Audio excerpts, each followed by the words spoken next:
پیغمبر کے سخت مشکل جواب میں ہے، خدائے قہار ہے غضب پر، کھلے ہیں بدکاریوں کے دفتر، بچا لو آ کر شفیع محشر، تمہارا بندہ عذاب میں ہے۔ کریم ایسا ملا کہ جس کے کھلے ہیں ہاتھ اور بھرے خزانے، کریم ایسا ملا کہ جس کے کھلے ہیں ہاتھ اور بھرے خزانے، بتاؤ اے مفلسوں کے پھر کیوں تمہارا دل اضطراب میں ہے، بتاؤ اے مفلسوں کہ پھر کیوں تمہارا دل اضطراب میں ہے۔ اور وہ گل ہے لبھائے نازک ان کے، ہزار جھڑتے ہیں پھول جن سے، گلاب گلشن میں دیکھے بلبل، یہ دیکھ گلشن گلاب میں ہے۔ کریم اپنے کرم کا صدقہ لئیم بے قدر کو نہ شرما، تو اور رضا سے حساب لینا، رضا بھی کوئی حساب میں ہے۔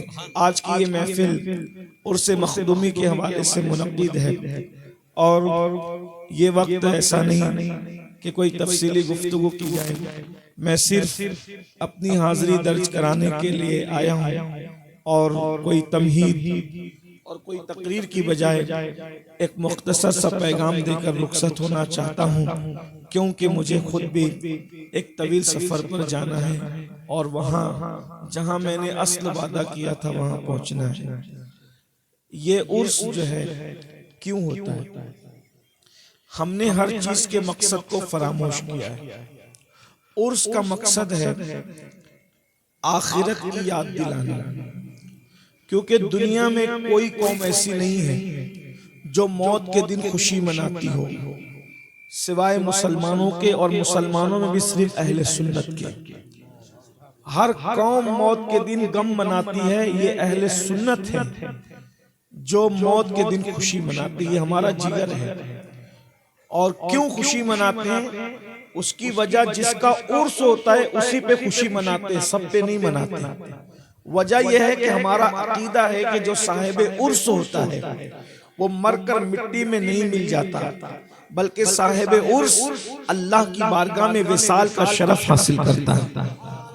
سبحان اللہ، یہ بڑی سعادت کی بات، اسی لیے ہم اہل سنت تو یہاں تک کہتے ہیں کہ ہمیں مدینے جانے سے جتنی خوشی ہوتی ہے اس سے زیادہ خوشی ہمیں مر جانے میں ہونی چاہیے۔ اس کی وجہ یہ ہے، یقین کی بات ہے، صرف یقین کی بات ہے، اگر مدینے جاؤ تو گنبد نظر آتا ہے، اور مر جاؤ تو گنبد والا نظر آتا ہے۔ نعرہ تکبیر، نعرہ رسالت، عرس مقدس۔ گنبد کی زیارت کے وقت آپ کو کوئی ہٹا سکتا ہے، پیچھے کر سکتا ہے، مخل ہو سکتا ہے، لیکن جب مر کے قبر میں جاؤ، مرنے کی قیمت کتنی قیمتی ہے، وفا کی قیمت کتنی قیمتی ہے، جب مر جاؤ تو گنبد والا بے حجاب سامنے ہوتا ہے، اور جی بھر کر انسان دیدار کرتا رہتا ہے۔ میرے امام کہتے ہیں قبر میں لہرائیں گے تا حشر چشمے نور کے، جلوہ فرما ہوگی جب طلعت رسول اللہ۔ آج پھولے نہ سمائیں گے کفن میں آسی، قبر کی شب ہے کس گل سے ملاقات کی رات۔ لیکن ایک بات یاد رکھنا، کس کی قبر میں اجالا ہوگا، کس کی قبر میں دیدار ہوگا، کس کی قبر میں رونقیں ہوگی، اس کی کوئی گارنٹی نہیں ہے۔ بڑی معذرت کے ساتھ بہت اللہ والے کہلانے والے ایسے ہوں گے کہ جن کی قبر میں سانپ اور بچھو ہوں گے، ہو سکتا ہے، اس لیے کہ اللہ والے کہلانے میں کسی کو دھوکہ ہو سکتا ہے، اور بہت ایسے بدنام زمانہ بھی ہوں گے جن کی قبر جنت کے باغوں میں سے باغ ہوگی، اس لیے کہ وہ جس سے راضی ہونا چاہیں، کتے کو پانی پلانے پر بھی راضی ہو جاتا ہے، اور اگر راضی نہ ہونا چاہیں تو ہزاروں سال سجدہ کرنے والے سے بھی راضی نہیں ہوتا۔ تو اب ہمیں اپنی قبر کی تیاری، عرس کا مقصد ہے فکر آخرت۔ ان لوگوں نے اپنی زندگی کو رضا الہی کے لیے گزار دیا، تو ان کی موت کے دن بھی اتنا بڑا مجمع لگ گیا لیکن جو لوگ رضائے الہی کے لیے زندگی نہیں گزارتے پھر ان کا کیا ہو سکتا ہے؟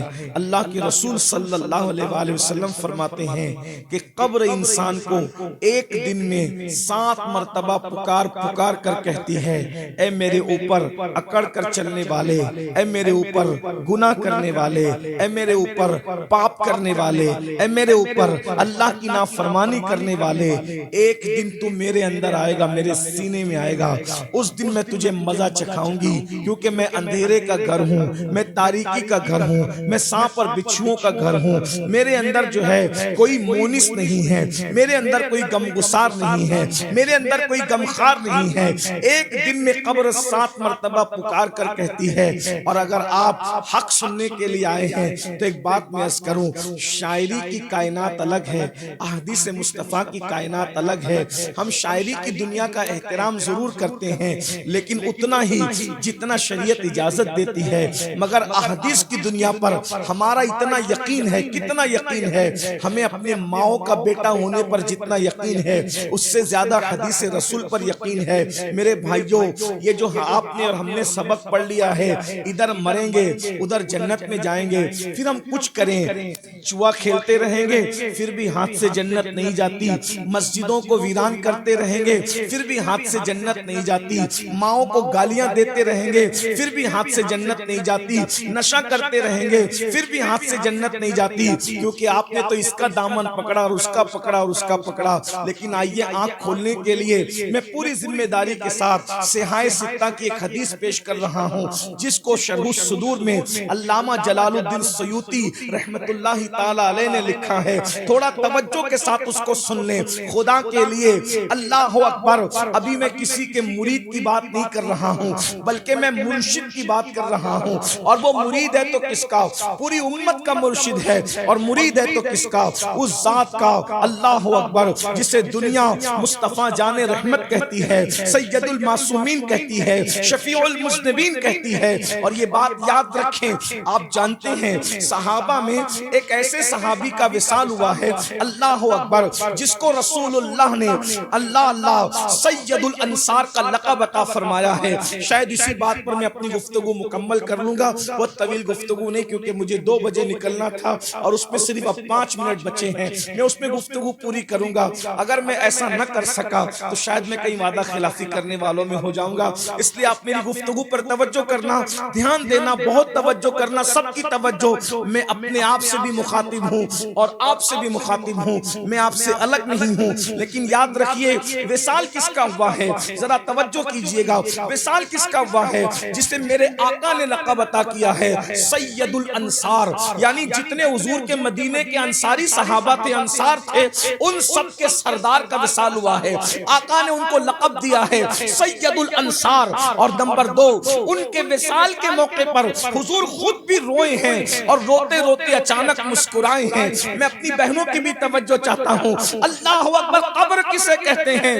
قبر ہی ایک وہ مقام ہے نہ جہاں کسی کی ڈگری چلتی ہے، نہ دادا گیری چلتی ہے، نہ بابا گیری چلتی ہے، وہاں کسی کا کچھ نہیں چلتا، وہاں صرف اللہ کی مرضی چلتی ہے۔ اللہ اکبر، وہ جو چاہے فیصلہ کرے۔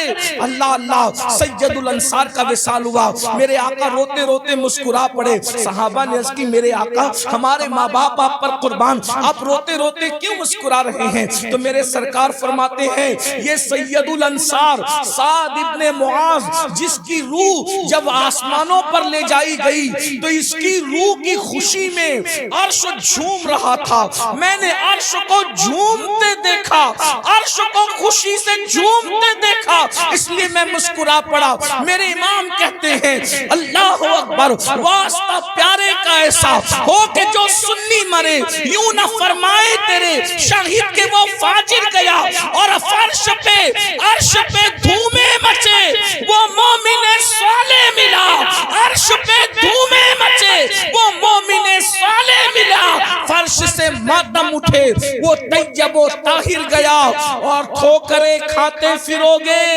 ٹھوکریں کھاتے پھروگے، ان کے در پہ پڑ رہو، قافلہ تو اے رضا اول گیا آخر گیا، قافلہ تو اے رضا اول گیا آخر گیا۔ سید الانصار کا وصال، عرش جھوم رہا ہے۔ اور تیسری بات یہ 70,000 فرشتے ان کے جنازے میں زمین پر اترے ہیں۔ میرے آقا صحابہ سے کہتے ہیں 70,000 فرشتے ان کے جنازے میں۔ اگر یہ سید الانصار نہ بھی ہوتے تو ہم سنیوں کا عقیدہ ہے جیسے جنت کا ہونا یقینی ہے ویسے ہر صحابی کا جنتی ہونا یقینی ہے۔ اس کی وجہ یہ ہے ہر صحابی کے جنتی ہونے پر ہمارے پاس دلیل یہ ہے، اللہ ارشاد فرماتا ہے وَكُلًّا وَعَدَ اللَّهُ الْحُسْنَى، ہم نے ان سب کے ساتھ جنت کا وعدہ کیا ہے۔ حسنہ سے مراد جنت ہے، تو جیسے جنت کا ہونا یقینی ہے ہر صحابی کا جنتی ہونا یقینی ہے۔ اور اگر کسی کو بات ہضم نہیں ہوتی تو ایک بات کہتا ہوں، کیا یہ حدیث بھول گئے جس کے دل میں رائی کے دانے کے برابر ایمان ہوگا وہ بھی جنت میں جائے گا؟ تو جس نے مصطفیٰ جان رحمت کا آنکھوں سے دیدار کیا ہے اگر وہ جنت میں نہ جائے گے تو جنت میں کون؟ نعرہ تکبیر، نعرہ رسالت، نعرہ رسالت۔ جس مسلمان نے دیکھا انہیں ایک نظر، اس نظر کی بصارت پہ لاکھوں سلام، خدا ان کو کس پیار سے دیکھتا ہے۔ میں نے امام کے شعر پہ تھوڑی سی توجہ کی، غور کیا کہ اللہ ان آنکھوں کو بھی پیار سے دیکھتا ہے جو آنکھیں حضور کو دیکھتی ہیں۔ میں نے سوچا اللہ کیوں دیکھنے لگا ان آنکھوں کو پیار سے، وہ کیوں دیکھتا ہے؟ تو مجھے خیال آیا جب کوئی کسی کو دیکھتا ہے تو اس وقت تک انسان دکھتا نہیں یا چیز دکھتی نہیں جب تک کہ اس کا عکس ہماری آنکھ کی پتلی میں نہ بنے۔ جب آنکھ کی پتلی میں عکس بنتا ہے تو سامنے کی چیز نظر آتی ہے۔ اللہ محبوب سے پیار کتنا کرتا ہے، محبوب کے چہرے کو بھی دیکھتا ہے، لیکن جس کی آنکھ کی پتلی میں محبوب کے چہرے کی تصویر بن جاتی ہے خدا ان آنکھوں کو بھی پیار سے دیکھتا ہے۔ میرے امام نے کیا نقشہ کھینچا ہے، خدا ان کو کس پیار سے دیکھتا ہے جو آنکھیں ہیں محوے لقائے محمد۔ خدا ان کو کس پیار سے دیکھتا ہے جو آنکھیں ہیں محوے لقائے محمد۔ اور جن آنکھوں کو خدا پیار سے دیکھے پھر وہ آنکھیں جہنم میں کیسے جل سکتی؟ اس لیے جہنمیوں کو اپنی اصلاح کر لینی چاہیے۔ جو صحابہ پر بک بک کر کے کہیں سے وفاداری کا سرٹیفکیٹ حاصل کرنے کی کوشش کرتے ہیں، یاد رکھنا ایران کی وفاداریاں کسی کو جنت میں نہیں لے جا سکتی۔ اگر وفا لے کر جائے گی تو مصطفیٰ جان رحمت کی وفا جنت میں لے کے جائے گی۔ اور نبی کا سچا وفادار وہی ہے جو اہل البیت کا بھی ادب کرتا ہو اور صحابہ کا بھی ادب کرتا ہو۔ اور وہ سچا مسلک اہل سنت کا ہے بیڑا پار، اصحاب حضور نجم ہے اور ناؤ ہے عطرت رسول اللہ کی، اصحاب نجوم رہنما ہے کشتی ہے آل مصطفیٰ۔ عرض کر رہا تھا توجہ کریں، میں نے وضاحت کر دی کہ ہر صحابی رسول اللہ کا جنتی ہمارے سنیوں کے عقیدے میں، دوسروں کی بات میں نہیں کرتا کیونکہ مجمع سنیوں کا، جلسہ سنیوں کا، عرس سنیوں کا، بیٹھے سنی ہیں، دوسرے غیر ضروریوں کا ذکر ابھی میں نہیں کرتا، لیکن آپ کی توجہ میری طرف ہے تو میں بات کرنے لگا ہوں۔ کیا سید الانصار کا وصال ہوا، عرش جس کے وصال پہ جھوما، 70,000 فرشتے آسمان سے زمین پہ آئے جس کے جنازے میں شرکت کے لیے۔ مجھے اس پہ اس لیے تعجب نہیں کہ اس سے بڑی فضیلت ان کو حاصل ہے، فرشتوں کا آنا بھی بڑی بات ہے، لیکن اس سے بڑی بات یہ ہے کہ ان کے جنازے میں حضور خود بھی چل رہے ہیں۔ جانے ملائکہ جس کے، جانے کائنات جس کے جنازے میں آ جائیں، اب بتائیں اس سے بڑا خوش نصیب کون ہو سکتا ہے؟ لیکن سنیو یہی عبرت کی بات ہے، جن کے رتبے ہیں سوا ان کو سوا مشکل ہے. یہی عبرت کی بات ہے. جب حضور نے ان کو، حضور جب جس کے جنازے میں جائیں، بھئی اگر ہمارے کسی کے جنازے میں پیر صاحب آ جائیں، سید صاحب، سید بادشاہ آ جائیں، ہم کہیں یار کیا خوش نصیب ہے، پیر صاحب آ گئے، یہ تو بخشا ہی گیا. محمد علی فیضی مدعائے رسول آ گئے، وہ تو بخشا ہی گیا. اور وہ فلاں صاحب آ گئے تو وہ بخشا ہی گیا. ایک بات یاد رکھنا، بخشا کون جائے گا؟ ایک بات، میں تبرکات کے بزرگوں کے آنے جانے کا احترام، ادب، نسبت سب کا قائل ہوں. مختصر میں کوئی صفائی نہ پیش کروں، صرف اتنا کہہ دوں، فکر رضا کے ہم وارث، فکر رضا ہماری محافظ. اس سے بڑی بات اور کیا ہو سکتی. لیکن ایک بات جو حقیقت ہے، امت کی تعلیم اور امت کی عبرت کے لیے حضور نے اس کو بیان کیا، اور جس کو حضور بیان کر دے اس کو ہم چھپا نہیں سکتے. اللہ کے رسول صلی اللہ علیہ وآلہ وسلم کا وہ صحابی سعد ابن معاذ جو سید الانصار، جس کے وصال پر عرش جھوم رہا ہے، 70,000 فرشتوں کا نزول ہو رہا ہے، اور اللہ کے رسول اس جنازے میں خود شریک ہے. حضور شریک ہے، صدیق اکبر شریک ہے، فاروق اعظم شریک ہے، عثمان غنی شریک ہے، مولا علی شریک ہے. یعنی یہ سب بڑے بڑے بزرگ. میں نے کہا جنت بھی رشک کی نظر سے دیکھتی ہوگی سعد ابن معاذ کو، جس کے جنازے میں اتنے بڑے بڑے لوگ شریک ہیں. لیکن جب قبر برابر کر دی گئی، حضور علیہ السلام قبر پر کھڑے ہو گئے ہیں. اللہ کے رسول کے چہرے پہ ایک رنگ آتا ہے، دوسرا رنگ آتا ہے، ایک رنگ آتا ہے، دوسرا رنگ آتا ہے. حضور کے چہرے پر مختصر یہ کہ پریشانی کے یا کچھ غم کے آثار، غم زدہ کے چہرے پر، غم گسار کے چہرے پر کچھ غم کے آثار نظر آتے ہیں. اور اللہ کے رسول علیہ السلام کی زبان سے ایک آواز ترتیب پاتی ہے، اللہ اکبر، اللہ اکبر، سبحان اللہ، سبحان اللہ، الحمدللہ، الحمدللہ.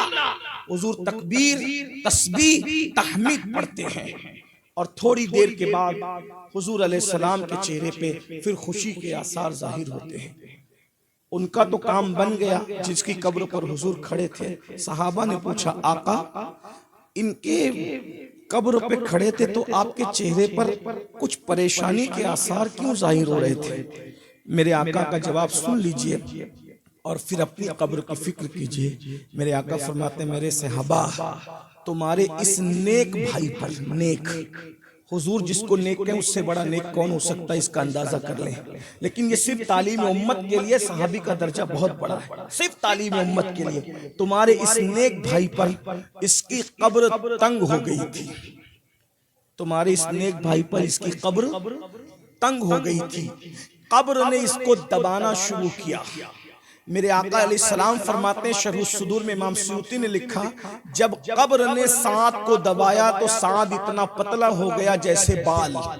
سعد بال کی طرح پتلے ہو گئے. غور فرمائیے گا، ابھی میں کسی پیر، کسی مرید کی بات نہیں کر رہا ہوں، بلکہ سب مرشدوں کی جان، سب پیروں کی جان، مصطفیٰ جان رحمت کے مرید کی بات کر رہا ہوں. مرشد قبر پر کھڑا ہے. حالانکہ یہ قبر کا دبانا بھی درجات کی بلندی اللہ والوں کے لیے، اللہ والوں کے لیے درجے کوئی گستاخی نہیں، درجات کی بلندی. لیکن اپنی عبرت، ہماری عبرت، فرمایا وہ بال کی طرح ہو گیا. اور پھر دوسرے مقام پر امام سیوطی ہی نے لکھا کہ اگر قبر کے دبانے کے بچنے سے کوئی، قبر کے دبانے سے اگر کوئی بچ سکتا تھا، قبر اگر کسی کو نہ دباتی، اگر کوئی بچ سکتا تھا، یہی نیک بندہ تھا، مگر قبر نے اس کو بھی دبایا. اور آقا نے ایک مقام پر اور ارشاد فرمایا، قبر نے سعد کو اتنا دبایا کہ اس کی ہڈیاں ایک دوسرے میں مل گئی. آقا نے فرمایا کس کی؟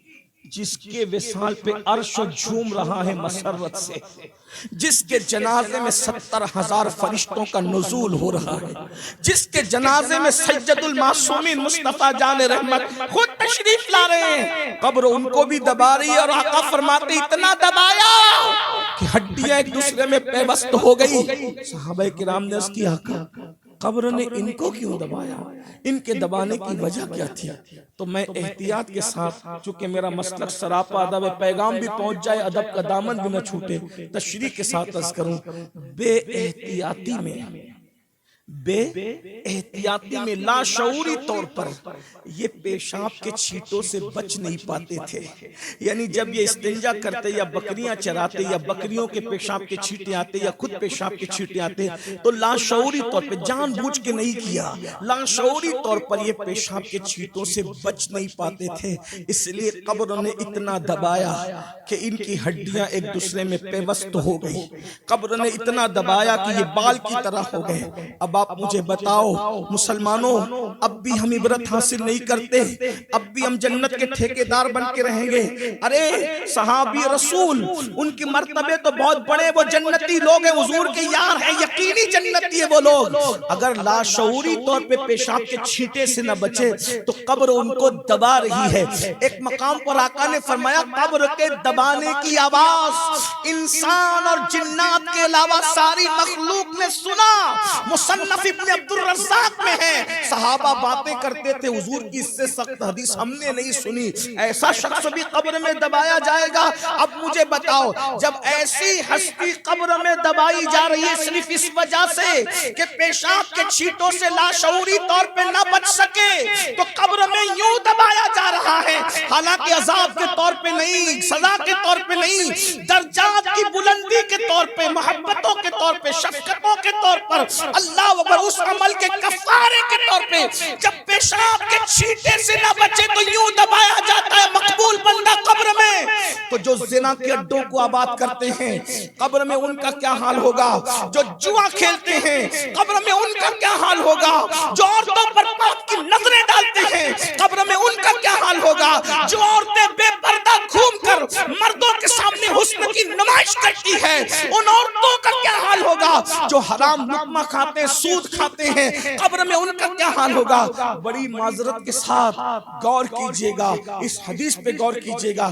ایک حدیث اور اس سے بڑی سن لے. کسی نے عرض کی یا رسول اللہ قبر سب کو دباتی ہے؟ فرمایا ہاں ایک خاتون ہے اس کو نہیں دبایا، باقی قبر سب کو دباتی ہے. کہا وہ کون ہے؟ کہا وہ میری ماں ہے فاطمہ بنت اسد. یہ مولا علی کی امی ہے، حضور علیہ السلام کی چچی ہے.